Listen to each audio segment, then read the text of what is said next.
Chapter 7. Mr. Bennet's property consisted almost entirely in an estate of $2,000 a year, which, unfortunately for his daughters, was entailed in default of heirs male on a distant relation, and their mother's fortune, though ample for her situation in life, could but ill supply the deficiency of his. Her father had been an attorney in Meryton, and had left her £4,000. She had a sister married to a Mr. Phillips, who had been a clerk to their father and succeeded him in the business, and a brother settled in London in a respectable line of trade. The village of Longbourn was only 1 mile from Meryton, a most convenient distance for the young ladies, who were usually tempted thither 3 or 4 times a week to pay their duty to their aunt and to a milliner's shop just over the way. The 2 youngest of the family, Catherine and Lydia, were particularly frequent in these attentions. Their minds were more vacant than their sisters', and when nothing better offered, a walk to Meryton was necessary to amuse their morning hours and furnish conversation for the evening, and however bare of news the country in general might be, they always contrived to learn some from their aunt. At present, indeed, they were well supplied both with news and happiness by the recent arrival of the militia regiment in the neighborhood. It was to remain the whole winter, and Meryton was the headquarters. Their visits to Mrs. Phillips were now productive of the most interesting intelligence. Every day added something to their knowledge of the officers' names and connections. Their lodgings were not long a secret, and at length they began to know the officers themselves. Mr. Phillips visited them all, and this opened to his nieces a source of felicity unknown before. They could talk of nothing but officers, and Mr. Bingley's large fortune, the mention of which gave animation to their mother, was worthless in their eyes when opposed to the regimentals of an ensign. After listening one morning to their effusions on the subject, Mr. Bennet coolly observed, "From all that I can collect by your manner of talking, you must be 2 of the silliest girls in the country. I have suspected it some time, but now I am convinced." Catherine was disconcerted, and made no answer, but Lydia, with perfect indifference, continued to express her admiration of Captain Carter, and her hope of seeing him in the course of the day, as he was going the next morning to London. "I am astonished, my dear," said Mrs. Bennet, "that you should be so ready to think your own children silly. If I wish to think slightingly of anybody's children, it should not be of my own, however." "My children are silly, I must hope to be always sensible of it." "Yes, but as it happens, they are all of them very clever." "This is the only point, I flatter myself, on which we do not agree. I had hoped that our sentiments coincided in every particular, but I must so far differ from you as to think our 2 youngest daughters uncommonly foolish." "My dear Mr. Bennet, you must not expect such girls to have the sense of their father and mother. When they get to our age, I dare say they will not think about officers any more than we do. I remember the time when I liked a red coat myself very well, and indeed I do still at my heart. And if a smart young colonel with 5,000 or 6,000 a year should want one of my girls, I shall not say nay to him. And I thought Colonel Forster looked very becoming the other night at Sir William's in his regimentals." "Mamma," cried Lydia, "my aunt says that Colonel Forster and Captain Carter do not go so often to Miss Watson's as they did when they first came. She sees them now very often standing in Clark's library."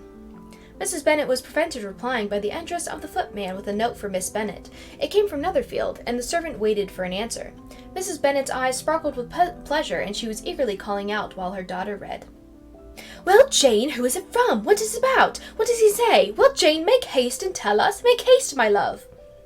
"It is from Miss Bingley," said Jane, and then read it aloud. "My dear friend, if you are not so compassionate as to dine today with Louisa and me, we shall be in danger of hating each other for the rest of our lives, for a whole day's tete-a-tete between 2 women can never end without a quarrel. Come as soon as you can on the receipt of this. My brother and the gentleman are to dine with the officers. Yours ever, Caroline Bingley." "With the officers!" cried Lydia. "I wonder my aunt did not tell us of that." "Dining out," said Mrs. Bennet. "That is very unlucky." "Can I have the carriage?" said Jane. "No, my dear, you had better go on horseback, because it seems likely to rain, and then you must stay all night." "That would be a good scheme," said Elizabeth, "if you were sure that they would not offer to send her home." "Oh, but the gentlemen will have Mr. Bingley's chaise to go to Meryton, and the Hursts have no horses to theirs." "I'd much rather go in the coach." "But, my dear, your father cannot spare the horses, I am sure. They are wanted in the farm, Mr. Bennet, are not they?" "They are wanted in the farm much oftener than I can get them." "But if you got them today," said Elizabeth, "my mother's purpose will be answered." She did at last extort from her father an acknowledgment that the horses were engaged. Jane was therefore obliged to go on horseback, and her mother attended her to the door with many cheerful prognostics of a bad day. Her hopes were answered. Jane had not begun long before it rained hard. Her sisters were uneasy for her, but her mother was delighted.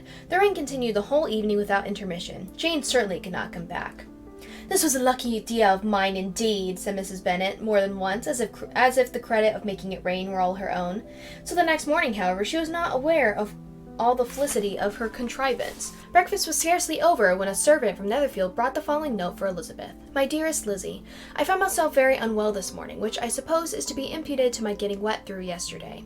My kind friends will not hear of my returning home till I am better. They insist also on my seeing Mr. Jones, therefore do not be alarmed if you should hear of his having been to me, and excepting a sore throat and headache, there is not much the matter with me. Yours. Well, my dear, said Mr. Bennet, when Elizabeth had read the note aloud, if your daughter should have a dangerous fit of illness, if she should die, it'd be in comfort to know it was all in pursuit of Mr. Bingley and under your orders.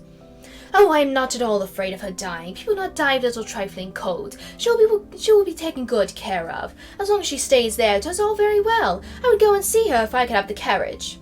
Elizabeth, feeling really anxious, was determined to go to her, though the carriage was not to be had, and as she was no horsewoman, walking was her only alternative. She declared her resolution. How can you be so silly, cried her mother, as to think of such a thing in all this dirt? You will not be fit to be seen when you get there. I shall be very fit to see Jane, which is all I want. Is this a hint to me, Lizzie, said her father, to send for the horses?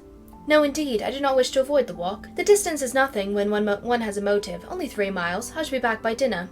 I admire the activity of your benevolence, observed Mary, but every impulsive feeling should be guided by reason, and in my opinion, exertion should always be in proportion to what is required.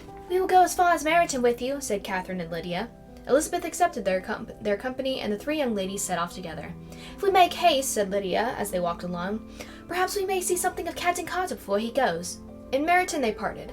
The 2 youngest repaired to the lodgings of one of the officers' wives, and Elizabeth continued her walk alone, crossing field after field at a quick pace, jumping over stiles and springing over puddles with impatient activity, and finding herself at last within view of the house, with weary ankles, dirty stockings, and a face glowing with the warmth of exercise.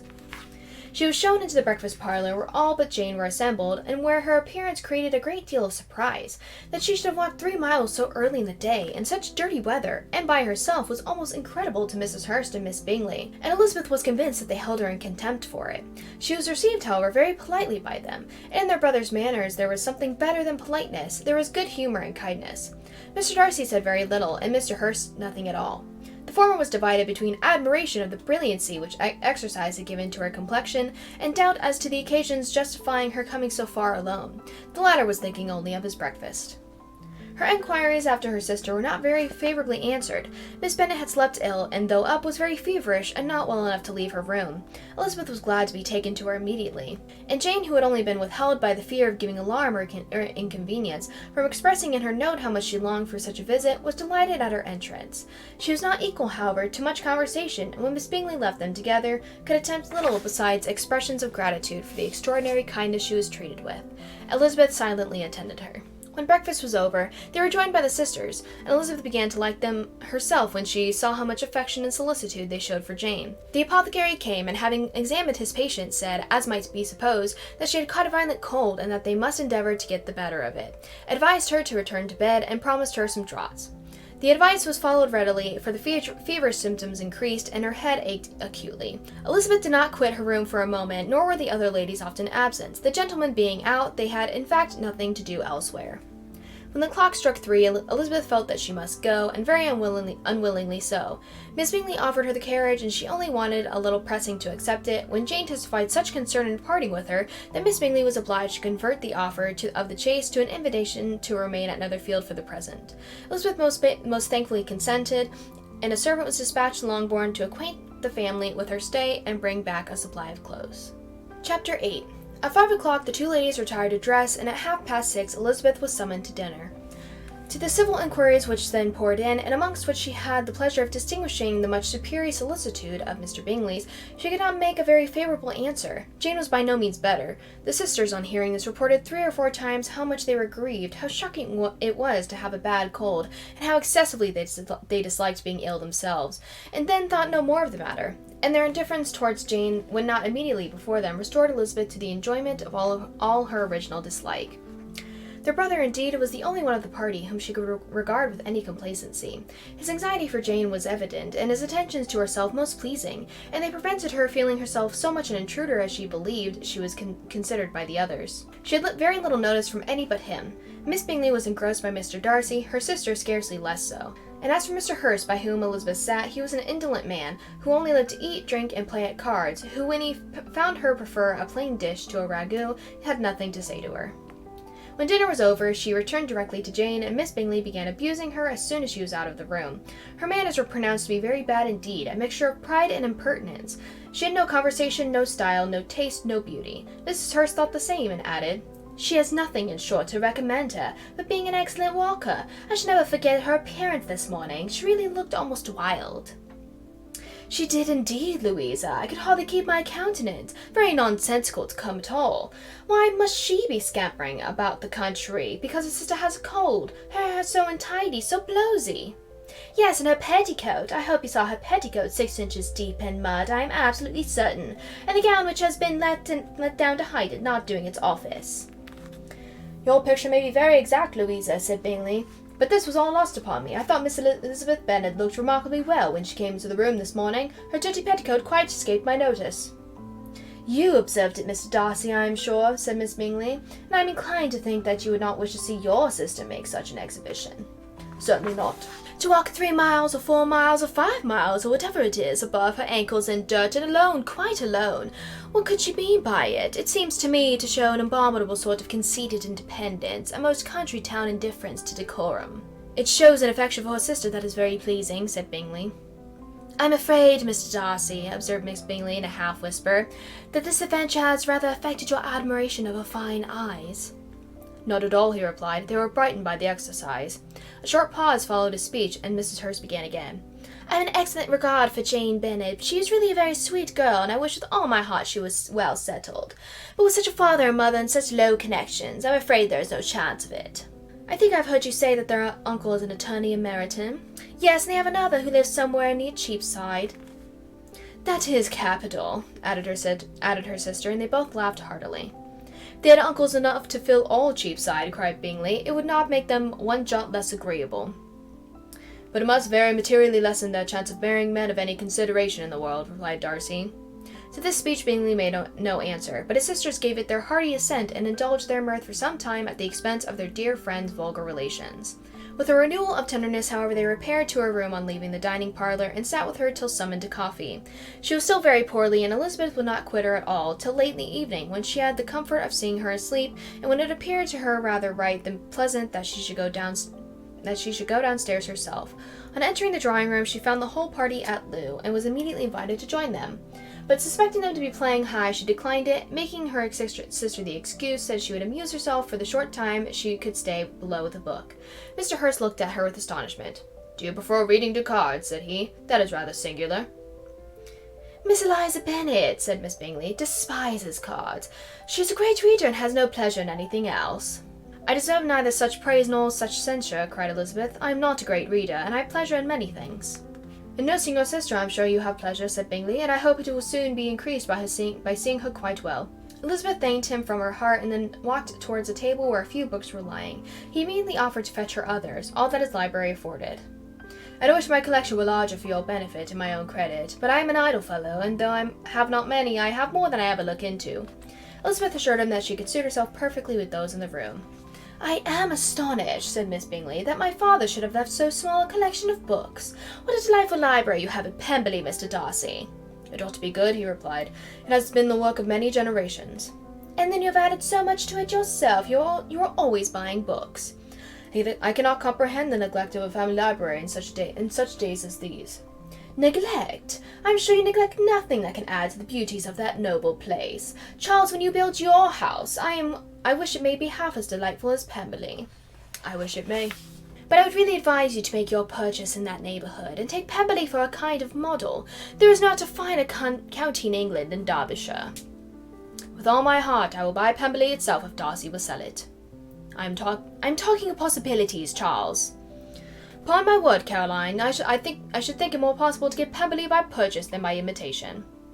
Elizabeth was so much caught by what passed as to leave her very little attention for her book, and soon laying it wholly aside, she drew near the card table and stationed herself between Mr. Bingley and his eldest sister to observe the game. "Is Miss Darcy grown much since the spring?" said Miss Bingley. "Will she be as tall as I am?" "I think she will. She is now about Miss Elizabeth Bennet's height, or rather taller." "How I long to see her again! I never met with anybody who delighted me so much. Such a countenance, such manners, and so extremely accomplished for her age. Her performance on the pianoforte is exquisite." "It is amazing to me," said Bingley, "how young ladies can have patience to be so very accomplished as they all are." "All young ladies accomplished? My dear Charles, what do you mean?" "Yes, all of them, I think. They all paint tables, cover screens, and net purses. I scarcely know anyone who cannot do all this, and I am sure I never heard a young lady spoken of for the first time without being informed that she was very accomplished." "Your list of the common extent of accomplishments," said Darcy, "has too much truth. The word is applied to many a woman who deserves it no otherwise than by netting a purse or covering a screen. But I am very far from agreeing with you in your estimation of ladies in general. I cannot boast of knowing more than half a dozen in the whole range of my acquaintance that are really accomplished." "Nor I'm sure," said Miss Bingley. "Then," observed Elizabeth, "you must comprehend a great deal in your idea of an accomplished woman." "Yes, I do comprehend a great deal in it." "Oh, certainly," cried his faithful assistant.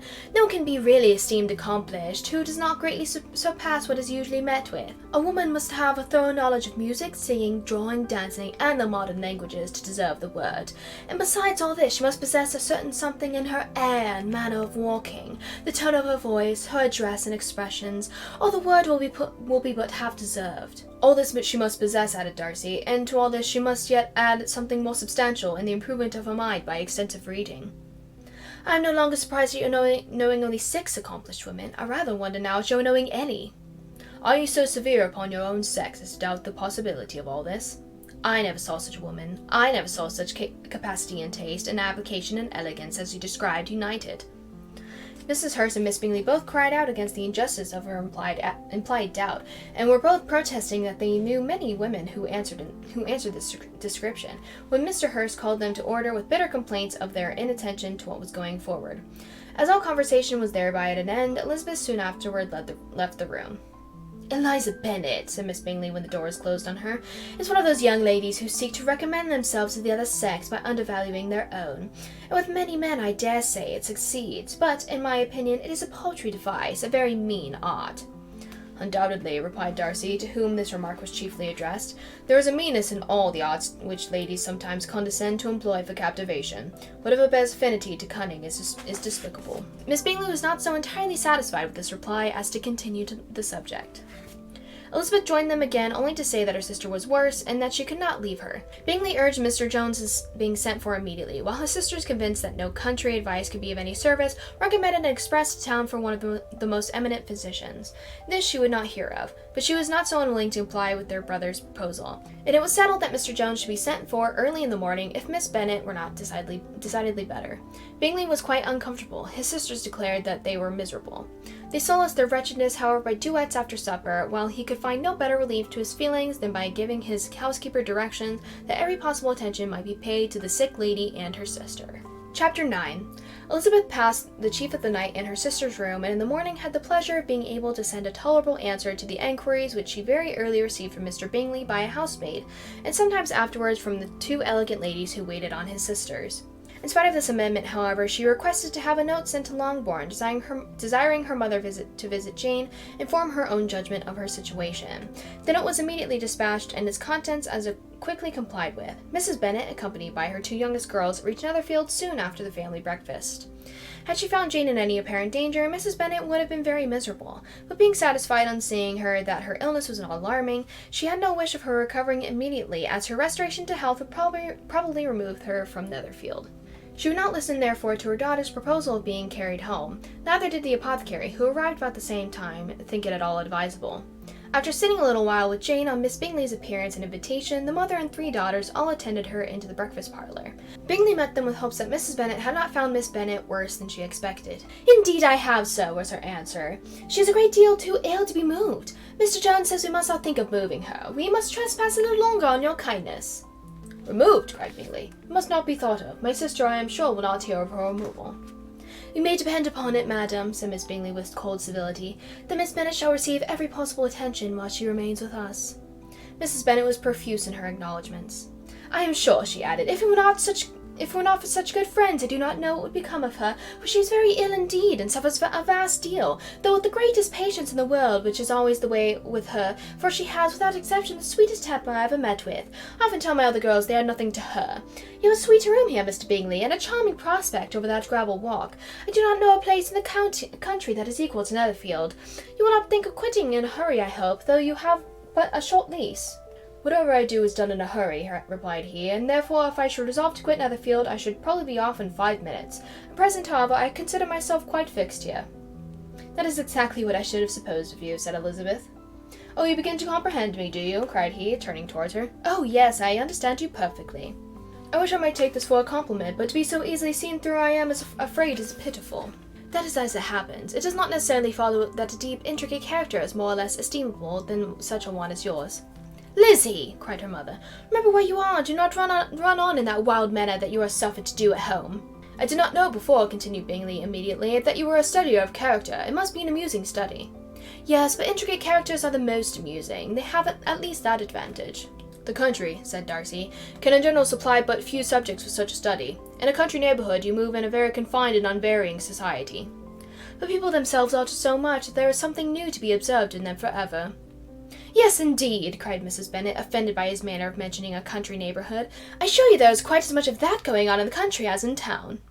Everybody was surprised, and Darcy, after looking at her for a moment, turned silently away. Mrs. Bennet, who fancied she had gained a complete victory over him, continued her triumph. I cannot see that London has any great advantage over the country for my part, except the shops and public places. The country is a vast deal pleasanter, is it not, Mr. Bingley? When I am in the country, he replied, I never wish to leave it. When I am in town, it is pretty much the same. They have each their advantages, and I can be equally happy in either. Aye, that is because you have the right disposition. But that gentleman, looking at Darcy, seemed to think the country was nothing at all. Indeed, mamma, you are mistaken, said Elizabeth, blushing for her mother. You quite mistook Mr. Darcy. He only meant that there were not such a variety of people to be met with in the country as in town, which you must acknowledge to be true. Certainly, my dears. Nobody said there were, but as to not meeting with many people in this neighbourhood, I believe there are few neighbourhoods larger. I know we dine with 4 and 20 families. Nothing but concern for Elizabeth could enable Bingley to keep his countenance. His sister was less delicate, and directed her eye towards Mr. Darcy with a very expressive smile. Elizabeth, for the sake of saying something that might turn her mother's thoughts, now asked her if Lucas had been at Longbourn since her coming away. Yes, she called yesterday with her father. What an agreeable man Sir William is, Mr. Bingley, is not he? So much the man of fashion, so genteel and so easy. He has always something to say to everybody. That is my idea of good breeding, and those persons who fancy themselves very important and never open their mouths quite mistake the matter. Did Charlotte dine with you? No, she would go home. I fancy she was wanted about the mince pies. For my part, Mr. Bingley, I always keep servants that can do their own work. My daughters are brought up differently. But everybody is to judge for themselves, and Lucases are very good sort of girls, I assure you. It is a pity they are not handsome. Not that I think Charlotte is so very plain, but then she is our particular friend. She seems a very pleasant young woman, said Bingley. Oh dear, yes, you must own she is very plain. Lady Lucas herself has often said so, and envied me Jane's beauty. I do not like to boast of my own child, but to be sure, Jane, one does not often see anybody better looking. It is what everybody says. I do not trust my own partiality. When she was only 15, there was a gentleman at my brother Gardner's in town, so much in love with her, that my sister-in-law was sure he would make her an offer before we came away. But however, he did not. Perhaps he thought her too young. However, he wrote some verses on her, and very pretty they were. And so it is his affection, said Elizabeth patiently. There has been many a one, I fancy, overcome in the same way. I wonder who first discovered the efficacy of poetry in driving away love. I have been used to consider poetry as the food of love, said Darcy. Of a fine, stout, healthy love it may. Everything nourishes what is strong already. But if it's only a slight, thin sort of inclination, I am convinced that one good sonnet will starve it entirely away. Darcy only smiled, and the general pause which ensued made Elizabeth tremble lest her mother should be exposing herself again. She longed to speak, but could think of nothing to say, and after a short silence Mrs. Bennet began repeating her thanks to Mr. Bingley for his kindness to Jane, with an apology for troubling him also with Lizzie. Mr. Bingley was unaffectedly civil in his answer, and forced his younger sister to be civil also, and say what the occasion required. She performed her part indeed without much graciousness, but Mrs. Bennet was satisfied, and soon afterwards ordered her carriage. Upon the signal, the youngest of her daughters put herself forward. The two girls had been whispering to each other during the whole visit, and the result of it was that the youngest should tax Mr. Bingley with having promised on his first coming into the country to give a ball at Netherfield. Lydia was a stout, well-grown girl of 15, with a fine complexion, good-humored countenance, a favorite with her mother, whose affection had brought her into public at an early age. She had high animal spirits, and a sort of natural self-consequence, which the attentions of the officers, to whom her uncle's good dinners and her own easy manners recommended her, had increased into assurance. She was very equal, therefore, to address Mr. Bingley on the subject of the ball, and abruptly reminded him of his promise, adding that it would be the most shameful thing in the world if he did not keep it. His answer to this sudden attack was delightful to their mother's ear. "I am perfectly ready, I assure you, to keep my engagement, and when your sister is recovered, you shall, if you please, name the very day of the ball. But you would not wish to be dancing while she is ill." Lydia declared herself satisfied. "Oh, yes, it would be much better to wait until Jane was well, and by that time most likely Captain Carter would be at Meryton again. And when you have given your ball," she added, "I shall insist on their giving one also. I shall tell Colonel Forster it would be quite a shame if he does not." Mrs. Bennet and her daughters then departed, and Elizabeth returned instantly to Jane, leaving her own and her relations' behaviour to the remarks of the two ladies and Mr. Darcy, the latter of whom, however, could not be prevailed on to join in their censure of her, in spite of all Miss Bingley's witticisms on fine eyes.